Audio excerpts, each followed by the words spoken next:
أعوذ بالله من الشيطان الرجيم بسم الله الرحمن الرحيم واعتصموا بحبل الله جميعا ولا تفرقوا واذكروا نعمة الله عليكم إذ كنتم أعداء فألف بين قلوبكم فأصبحتم بنعمته إخوانا صدق الله العظيم.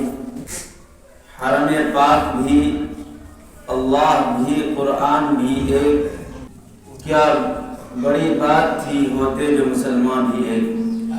میرے محترم بزرگوں اور دوستوں، اللہ جل جلالہ کا بہت ہی بڑا فضل و کرم ہے کہ اللہ تبارک و تعالی نے ہمیں مسلمان بنایا، اسلام جیسا عالمگیر شاندار مذہب عطا فرمایا، نبی اکرم صلی اللہ علیہ وسلم کی امت میں پیدا فرمایا، ایک ایسا مذہب ہمیں عطا فرمایا کہ جس میں کوئی ایسا شعبہ نہیں ہے کہ اسلام میں اس کی رہنمائی نہ ہو. ہر گوشہ، ہر ایک کے لیے، ہر شعبہ کے لیے کوئی نہ کوئی نمونہ اسوہ اسلام میں موجود ہے. اسلام نے وہ طریقہ بتایا ہے انسان کی پیدائش سے لے کر کے موت تک کیا ضروریات ہے، کیسی زندگی گزارنا ہے، آخرت میں کامیابی کیسے مل سکتی ہے، یہ تمام کی تمام تفصیلات اسلام میں موجود ہے. بس صرف یہ ہے کہ ہم اسلام کے مطابق زندگی گزارنے والے بن جائیں. میرے دوستو، یاد رکھیے کہ ہم نے اپنے اسلام اور اسلامی تعلیمات، نبی اکرم صلی اللہ علیہ وسلم کی ارشادات اور آپ کی فرمودات پر عمل کرنا چھوڑ دیا ہے دین کے ہر شعبہ میں، جس کی وجہ سے آج ذلت و خواری سے ہم گزر رہے ہیں اور پوری دنیا میں ہم ذلیل و خوار ہو رہے ہیں. پوری دنیا میں ہم ذلیل و خوار ہیں، پوری دنیا میں انحطاط کے ہم شکار ہیں، پسماندگی کے شکار ہیں. ہماری عزت آبرو بالکل ہی محفوظ نہیں ہے. سب سے زیادہ مظلوم و مقہور قوم پوری دنیا کے اندر، ذرا جائزہ لیجئے، دنیا کے 7 بڑے آدموں میں سے کسی بھی بڑے آدم میں چلے جائیے، آپ اپنے ملک کے کسی بھی صوبہ میں چلے جائیے، سب سے زیادہ مظلوم اور مقہور قوم، سب سے زیادہ ذلیل قوم مسلمان ہے. ذلت و خواری ہماری مقدر بن چکی ہے، حتیٰ یہ کہ آج ہمارا حال یہ ہے کہ ہمارا خون پانی سے بھی زیادہ سستا اور ارزاں ہے. کوئی بھی ہمارا موب لنچنگ کر دیتا ہے، کوئی بھی ہمیں مار دیتا ہے، کوئی بھی ہمیں ڈرا دھمکا دیتا ہے، کوئی بھی ہمیں گالی دے دیتا ہے، کوئی بھی ہمیں نیچے کر دیتا ہے، ہمیں ذلیل کر دیتا ہے. گویا آج ہماری قوم اور ہم لوگ انتہائی انحطاط کے شکار ہو گئے ہیں، اور ہماری بہو بیٹیوں کی عزت و آبرو محفوظ نہیں ہے. اور چھوڑیے عزت و عظمت کی بات تو چھوڑیے، کسی بھی میدان میں آئیے، کسی بھی میدان میں آئیے، مسلمان پسماندگی کے شکار ہے.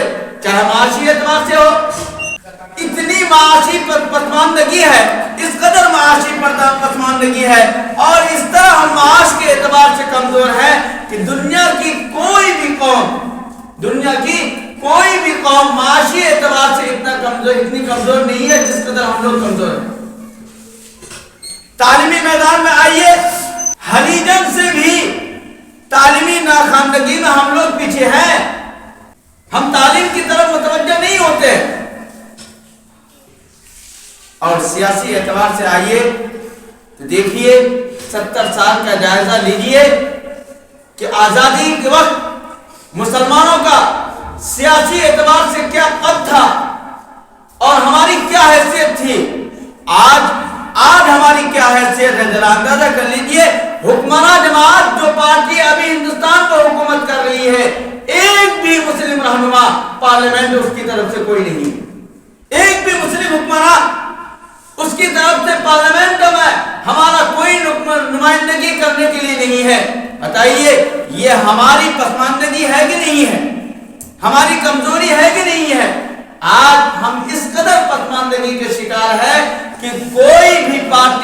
کوئی قوم ہمیں وزن کرنے کے لیے ہی تیار نہیں ہے، ترازو میں ہمیں وزن کرنے کے لیے تیار نہیں، ہمارا وزن تو کیا، ہمیں وزن کرنے کے لیے بھی کوئی تیار نہیں۔ میرے بھائی، یہ ہمارا آج ہم سب کا یہ المیہ ہے، اور ہم سب کا یہ پوری دنیا کے اندر ہماری یہ حالت ہے۔ ذرا سوچنے کی ضرورت ہے، ذرا غور فکر کرنے کی ضرورت ہے کہ یہ ملک ہندوستان میں ہم نے صدیوں تک حکومت کی ہے، اور شان و شوکت سے حکومت کی ہے۔ ہم جانتے ہیں بھائی ہماری حکومت رہی ہے، شان و شوکت سے ہندوستان میں ہماری حکومت رہی ہے۔ دنیا ہمارے ملک کے چپا چپا اور گوشہ گوشہ ہر ایک یہ گواہی دینے کے لیے تیار ہے کہ اس ملک میں ہم نے حکومت کی ہے، اور شاندار حکومت کی ہے، بالکل انصاف کے ساتھ ہم نے حکومت کی ہے، عدل و انصاف پر ڈنکا ہم نے بجایا ہے۔ پورے ہندوستان میں ہمارا ڈنکا بجتا ہے، ابھی بھی بہت ساری نشانیات ہیں، لیکن اسی ملک میں ہم پچھڑے ہوئے چلے جا رہے ہیں، ہم پیچھے ہوتے ہوئے چلے جا رہے ہیں۔ پھر سوچنے کی ضرورت ہے، لیکن میں ایک بات کہوں گا آپ سے، کیا ہم نے کبھی سوچا، کبھی غور کیا کہ اس انحطاط اور اس ذلت و خواری کی وجہ کیا ہے؟ ہم تو اسلام والے ہیں، الاسلام یعلو ولا یعلا، اسلام تو بلند ہوتا ہے۔ وَأَنْتُمُ الْأَعْلَوْنَ إِن كُنتُم مُؤْمِنِينَ، ایمان کے ماننے والے، ایمان کے لانے والے، اسلام کے ماننے والے ہر جگہ بلند رہتے ہیں، ان کا مقام بہت اونچا ہوتا ہے، لیکن پھر ہم ذلیل و خوار کیوں ہو رہے ہیں؟ اس کی بہت سارے وجوہات ہیں، لیکن ان وجہوں میں سے ایک وجہ، ایک سبب یہ ہے کہ آج ہم مسلمان آپس میں تفرقہ بازی، آپس میں بٹ گئے ہیں، اس طور پر بٹ گئے ہیں کہ گویا ایک سمندر نہیں، سمندر کے قطرے قطرے میں ہم بٹ گئے ہیں، ہم الگ الگ ہو گئے ہیں، چاہے مسلک کے اعتبار سے ہو، چاہے برادری کے اعتبار سے ہو، قوم کے اعتبار سے ہو، خاندان کے اعتبار سے ہر ایک بٹا ہوا ہے۔ اے بھائی، فلاں دیوبندی ہے، فلاں بریلوی ہے، فلاں اس مسلک کا ماننے والا ہے، فلاں شافعی ہے، فلاں حنفی ہے، اور وہ نہیں تو بھائی فلاں کلیہ ہے، فلاں دنیا ہے، فلاں انصاری ہے، فلاں شیخ برادری ہے۔ لہذا اگر کسی شیخ کو مارا جا رہا ہے تو کلیہ کو تھوڑا مارا جا رہا ہے، لہذا ہم شیخ کا ساتھ کیوں دینے جائیں گے؟ اگر کسی دنیا کو مارا جا رہا ہے تو کلیہ کو تھوڑا مارا جا رہا ہے، ہم کیوں دنیا کا ساتھ دینے جائیں گے؟ اگر کلیہ کو مارا جا رہا ہے تو دوسری برادری کیوں ساتھ دے گا؟ ہم آپس میں بٹ گئے ہیں، ہر وقت جھگڑے اور جھگڑتے ہی رہتے ہیں، اور ایک برادری کے لوگ، ایک خاندان کے لوگ، ایک محلہ کے لوگ، یہ لوگ آپس میں جھگڑتے رہتے ہیں، ہر وقت کوئی نہ کوئی جھگڑا میں پھنسا رہتا ہے، ہمیشہ کوئی کام نہیں رہا مسلمانوں کا۔ اور سب سے بڑی بات تو میں یہ کہتا ہوں کہ ہمارے کلیہ برادری کا کوئی کام نہیں ہے، ہاں ایک کام ہے، جھگڑا کی کہیں بات آئی تب دیکھیے سارے لوگ لاٹھی لے کر کے نکلیں گے۔ یہ کام اگر ہے تو پھر سب لوگ لاٹھی لے کر کے نکل جائیں گے، چاہے ہمارے بیٹے کی غلطی ہے لیکن پھر بھی ہم لڑائی کریں گے، چاہے ہماری بہو کی غلطی ہے پھر بھی ہم لڑائی کریں گے، چاہے ہمارے خاندان والوں کی غلطی ہے پھر بھی ہم جھگڑا کریں گے۔ ہم جھگڑا کرنے ہی کے لیے پیدا ہوئے ہیں، اور معاملہ یہ ہے کہ ذرا سی بات ہوئی، ذرا سی بات ہوئی، چھوٹی سی چھوٹی بات میں ہم لوگ معاملہ کو کورٹ کچہری تک پہنچا دیتے ہیں، مل بیٹھ کر کے حل نہیں کریں گے، کورٹ کچہری سے حل کریں گے۔ اور بتائیے، میں تو یہ کہتا ہوں کہ میرے بھائی، کس کا مسئلہ آج تک کورٹ کچہری سے مسئلہ حل ہو گیا ہے؟ چڈی بک جائے گی، زمین ایک بارش تمام کی تمام ختم ہو جائے گی، لیکن مسئلہ وہاں سے حل ہونے والا نہیں ہے جب تک کہ آپس میں بیٹھ کر کے، مل جل کر کے، آپس میں سارے لوگ بیٹھ کر کے، جو سرکردہ شخصیات ہیں، جو لیڈران ہیں، جو آپس میں جن کی ایک معتبر ایک حیثیت ہے، ان کو لے کر کے نہیں بیٹھیں گے، معاملہ ہمارا حل ہونے والا نہیں ہے۔ لیکن ہم لوگ ہیں کس کو ماننے کے لیے تیار نہیں ہے۔ علماء چیخ چیخ کر کے کہہ رہے ہیں کہ میرے بھائی، دانشوران چیخ چیخ کر کے کہہ رہے ہیں، لیڈران چیخ چیخ کے کہہ رہے ہیں، سیاستدان چیخ چیخ کے کہہ رہے ہیں سارے لوگ چیخ چیخ کر کے آواز لگا رہے ہیں کہ میرے بھائی ایک تو جھگڑا مت کیجئے، آپس میں اختلاف مت کیجئے، نظام مت کیجئے، لیکن اگر کبھی ہو جائے تو اس معاملہ کو کورٹ کچہری سے پہلے بیٹھ کر کے آپس میں مل جل کر کے حل کر لیا کیجئے۔ آپس میں اختلاف یہ ہماری جڑوں کو ہلا کر کے رکھ دیا ہے۔ آئے دن کسی نہ کسی بھائی میں جھگڑا ہو رہا ہے، باپ بیٹا میں جھگڑا ہو رہا ہے، شوہر بیوی میں جھگڑا ہو رہا ہے، ہوتا کہ نہیں ہوتا؟ آئے دن جھگڑا ہو رہا ہے۔ کیا بات ہے؟ کیا ہم جھگڑا کو نہیں مٹا سکتے؟ کیا ہم آپس میں صلح نہیں کر سکتے؟ بھائی دو آدمیوں کو آپس میں ملانا اتنا بڑا ثواب کام ہے، اتنا اہم کام ہے کہ اگر دو شخص کو ملانے میں اول تو چاہیے کہ ہم صحیح طور پر اس کو ملا دیں، سچائی کے ذریعے اس کو ملا دیں۔ اگر دو شخص کو ملانے میں جھوٹ کی بھی ضرورت پڑے تو جھوٹ کی بھی گنجائش۔ اس قدر اہمیت ہے اتحاد کا، اتفاق کی اس قدر اہمیت ہے، لیکن ہم لوگ اس کو سننے کے لیے تیار نہیں ہوتے۔ اللہ کے رسول صلی اللہ علیہ وسلم جانتے ہیں جماعت کی نماز کے بارے میں آپ صلی اللہ علیہ وسلم نے کتنی فضیلت بیان کی ہے، حتیٰ کہ آپ صلی اللہ علیہ وسلم نے فرمایا کہ میرا دل یہ چاہتا ہے کہ میں کسی کو نماز کے لیے آگے بڑھا دوں اور وہ شخص جو جماعت سے چھوڑ کر کے گھر میں اکیلے نماز پڑھ رہا ہوں کہ گھروں کو جلا دوں۔ اس قدر جماعت کی اہمیت ہے، لیکن آپ صلی اللہ علیہ وسلم ایک مرتبہ ایک قبیلہ کے لوگوں میں جھگڑا ہو گیا، عمر بن عوف کے قبیلے کے خاندان میں لوگوں میں آپس میں مسلمانوں میں جھگڑا ہو گیا۔ آپ صلی اللہ علیہ وسلم ان کے درمیان صلح کرانے کے لیے چلے گئے، جس کی وجہ سے دیر ہو گئی۔ حضرت ابوبکر صدیق رضی اللہ تعالیٰ عنہ نے امامت فرمائی، آپ صلی اللہ علیہ وسلم بعد میں جا کے شریک ہوئے۔ یعنی جھگڑا کی وجہ سے صلح کرانے کے لیے آپ صلی اللہ علیہ وسلم نے جماعت کو چھوڑ دیا۔ آپ لوگوں نے سنا لیلۃ القدر کی تعین کے بارے میں نبی اکرم صلی اللہ علیہ وسلم بتانے آ رہے تھے کہ شب قدر کی تعین کے بارے میں بتا دیں کہ شب قدر کون سی رات ہوتی ہے۔ حدیث میں آتا ہے کہ آپ صلی اللہ علیہ وسلم نکلے، دو آدمی آپس میں جھگڑ رہے تھے، اسی کی صلح صفائی میں آپ صلی اللہ علیہ وسلم وہ بات بھول گئے۔ یہ جھگڑا اتنی بری چیز ہے جس نے ہماری زندگی کو دوبھر کر دیا ہے، مسلمانوں کی زندگی کو مکمل طور پر دوبھر کر دیا ہے۔ خود ہماری برادری کو، میں یہ کہتا ہوں اپنے برادری کے لوگ اور زیادہ اتنے ملوث ہیں، بہت ہی زیادہ ملوث ہیں۔ ہر معاملے میں چھوٹی سی چھوٹی بات میں لاٹھی لے کر کے نکل جانا،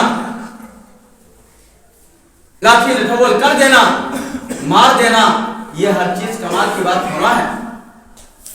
ہم یہ سمجھتے ہیں کہ اگر ہم لاٹھی لے کر کے نہیں ماریں گے تو لوگ یہ کہے گا کہ کمزور ہے، مار کھا لیا۔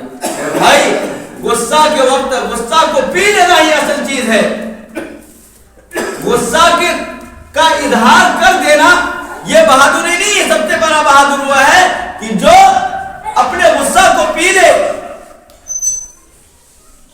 ہم لوگ آپس میں جھگڑا نہیں، آپس میں اتحاد سے رہیں، اتفاق سے رہیں۔ نبی اکرم صلی اللہ علیہ وسلم کی یہی تعلیمات ہے، آپ صلی اللہ علیہ وسلم کے یہی فرمودات ہے، اور یہی اسلام چاہتا ہے۔ ہم اپنے آپ کو کامیابی والی زندگی میں شمار کرنا چاہتے ہیں، سکون کے ساتھ رہنا چاہتے ہیں، تو ہمارے لیے ضروری ہے کہ ہم اپنی زندگی کو مکمل طور پر اسلام کے مطابق کرنے کی کوشش کریں۔ میں ہمیشہ کہا کرتا ہوں، ہر معاملہ میں ہمارا طریقہ یہ رہا ہے کہ ہم اسلام سے کوسوں دور ہوتے ہوئے چلے جا رہے ہیں، کوسوں دور ہوتے ہوئے چلے جا رہے ہیں۔ کوئی بھی معاملہ کو ہم اسلام کے مطابق حل کرنا نہیں چاہتے ہیں۔ چھوٹی سی چھوٹی مسئلہ، چھوٹی سی چھوٹی بات ہوگی، چھوٹا سے چھوٹا مسئلہ ہوگا، کورٹ کچہری، حتیٰ کہ اب تو ہم لوگ طلاق کا مسئلہ بھی الحمدللہ کورٹ سے حل کرنے والا ہے۔ آپ بتائیے طلاق کا مسئلہ وہاں سے حل ہو پائے گا؟ کون مفتی صاحب وہاں بیٹھا ہوا جو آپ کو طلاق کے بارے میں بتا دے گا کہ طلاق ہوئی نہ ہوئی؟